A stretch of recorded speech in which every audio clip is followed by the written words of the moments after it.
Hello viewers, welcome back to your channel life style of నిష్ఠ. ఎలా ఉన్నారు? అంతా బాగున్నారా? ఈరోజు కార్తీక పురాణం 8వ అధ్యాయం. కార్తీక పురాణం చదివిన వాళ్ళకి ఎంత పుణ్యమో వినిన వాళ్ళకు కూడా అంతే పుణ్యమని మన పురాణాల్లో చెప్పబడింది. ఇకపోతే ఈరోజు 8వ రోజు శుద్ధ అష్టమి. ఈరోజు గోకులాష్టమి. గోకుల పూజను చేయాలి, గోపూజను చేయాలి. గోదానం చేసినచో చాలా మంచిది. దుర్గాదేవిని స్తుతించాలి. ఉల్లి ఉసిరి తినకూడదు. స్వయం పాకంతో వస్త్రదానం చేయాలి. 8వ రోజు చేయవలసినటువంటి పారాయణం. వశిష్ఠుల వారు చెప్పినదంతా విని, మహానుభావ, తమరు చెప్పిన ధర్మములన్నింటినీ శ్రద్ధగా విన్నాను. అందులో ధర్మము ఎంతో సూక్ష్మమని, పుణ్యం అతి సులభంగా కలుగునని, అవన్నీ నదీ స్నానము, దీపాదానము, ఫలదానము, అన్నదానము, వస్త్రదానము వలన కలుగునని మీరే చెప్పి ఉన్నారు. కానీ ఇట్టి స్వల్ప ధర్మాల చేత మోక్షము లభించుచుండగా వేదోక్తముగా యజ్ఞయాగాలు చేస్తేనే పాపాలు పోవని మీ వంటి మునిశ్రేష్ఠులే చెప్పుచున్నారు కదా. మరి తమరు ఇది సూక్ష్మములో మోక్షముగా చెప్పినందుకు నాకు ఆశ్చర్యం కలుగుచున్నది. దుర్మార్గులైన కొందరు సదాచారములను పాటింపక వర్ణ సంకరులై మహాపాపము చేయువారు. ఇంత తేలికగా మోక్షము పొందుట చాలా ఆశ్చర్యంగా ఉన్నది. వజ్రపు కొండను గోటితో పెకిలించుట వంటిదిగా నాకు తోచుచున్నది. కావున దీని మర్మము విడమర్చి విపులంగా నాకు తెలియచేయమని ప్రార్థించుచున్నాను అని అన్నాడు జనకుడు. అంతటా వశిష్ఠుల వారు చిరునవ్వుతో, రాజా, నీవు అడిగిన ప్రశ్న సుమచితంగానే ఉన్నది. వేదాంగాల్లో కూడా సూక్ష్మ మార్గములు చాలా ఉన్నవి. అవి ఏమనగా సాత్విక, రాజస, తామసములు అని ధర్మములు 3 రకాలు.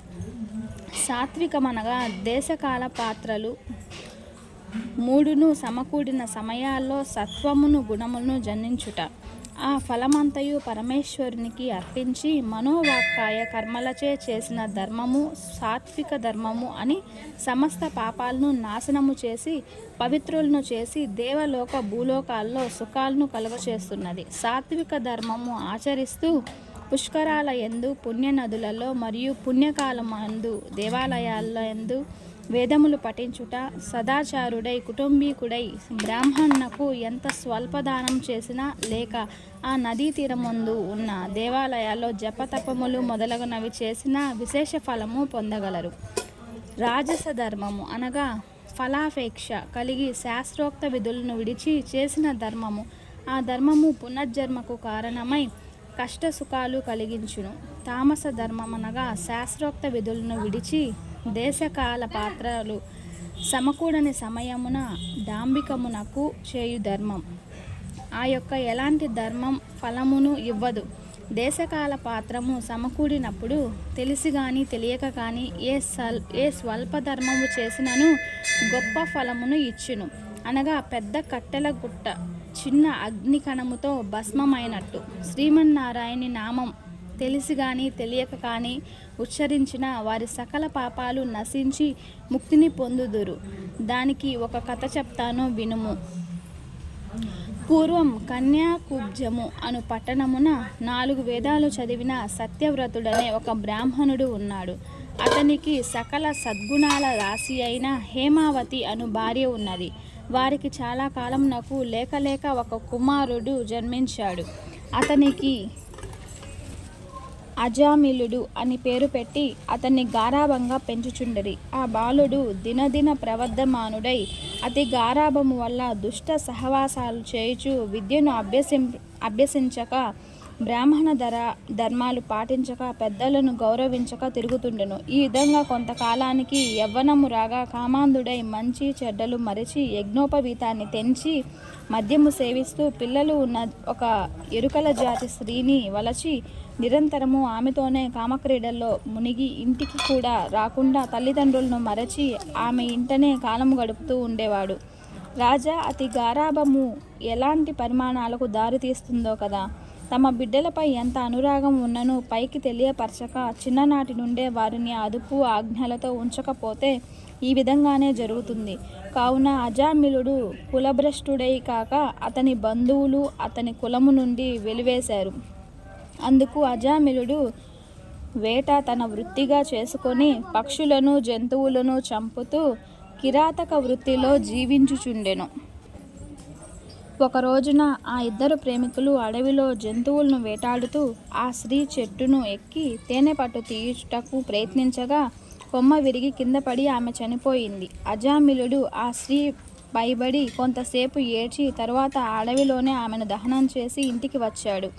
ఆ ఎరుకుల స్త్రీకి అంతకు ముందే ఒక కుమార్తె ఉన్నది. కొంతకాలంనకు ఆ బాలికకు యుక్త వయస్సు రాగా కామాంధకారముచే కన్ను మిన్ను గానక అజామిలుడు ఆ బాలికను కూడా చేపట్టి ఆమెతో కూడా కామక్రీడలు జరిపి 2 బిడ్డలకు తల్లి అయినది. ఆ ఇద్దరు పురిట్లోనే మరణించారు. మరలా ఆమె గర్భము ధరించి ఒక కుమారుణ్ణి కన్నది. ఆ బాలునికి నారాయణ అని పేరు పెట్టి ఒక క్షణమైనను ఆ బాలుణ్ణి విడవక ఎక్కడకు వెళ్ళినా వెంట పెట్టుకొని వెళ్ళుచు నారాయణ నారాయణ అని ప్రేమతో పెంచుచుండెది. కానీ నారాయణ అని స్మరించినచో తన పాపములు నశించి మోక్షము పొందవచ్చునని మాత్రం అతనికి తెలియదు. ఈ విధంగా కొంతకాలము జరిగిన తర్వాత అజామిలునకు శరీర పటుత్వం తగ్గి మంచం పట్టి చావునకు సిద్ధంగా ఉన్నాడు. ఒకనాడు భయంకరమైన ఆకారాలతో పాశము మొదలైన ఆయుధాలను ధరించి యమభటులు ఎదురుగా వచ్చారు. వారిని చూసి అజామిలుడు భయంతో కుమారుని పైనున్న ప్రేమతో ప్రాణములు విడవలేక నారాయణ నారాయణ అంటూ ప్రాణాలు వదిలాడు. అజామిలుడు నోట నారాయణ అను శబ్దము వినబడగానే యమభటులు భయంతో గడగడ వణకసాగారు.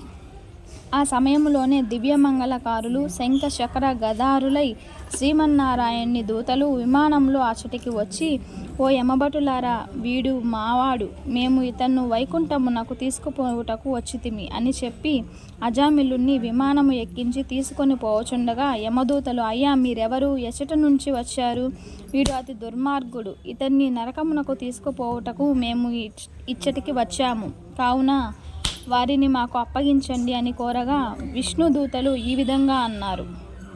స్కంద పురాణంలో వశిష్ఠ ప్రోక్త కార్తీక మహత్య మండలి 8వ అధ్యాయం 8వ రోజు పారాయణం పూర్తి అయినది. హలో అండి, చూసారు కదండి ఈరోజు వీడియో అయితే 8వ అధ్యాయం అనమాట. ఇంకా నా ఛానల్ని ఎవరైనా సబ్స్క్రైబ్ చేసుకోకపోతే సబ్స్క్రైబ్ చేసుకోండి, అలాగే లైక్ చేయండి, షేర్ చేయండి. అండ్ ఈరోజు వీడియో వెనకాల బ్యాక్గ్రౌండ్లో కొంచెం డిస్టర్బెన్స్ వచ్చింది. ఎందుకంటే నేను ఈరోజు గుడిలో పారాయణం చేశాను, కొంచెం అది డిస్టర్బెన్స్గా బ్యాక్గ్రౌండ్ వచ్చింది, దయచేసి ఏమనుకోకండి.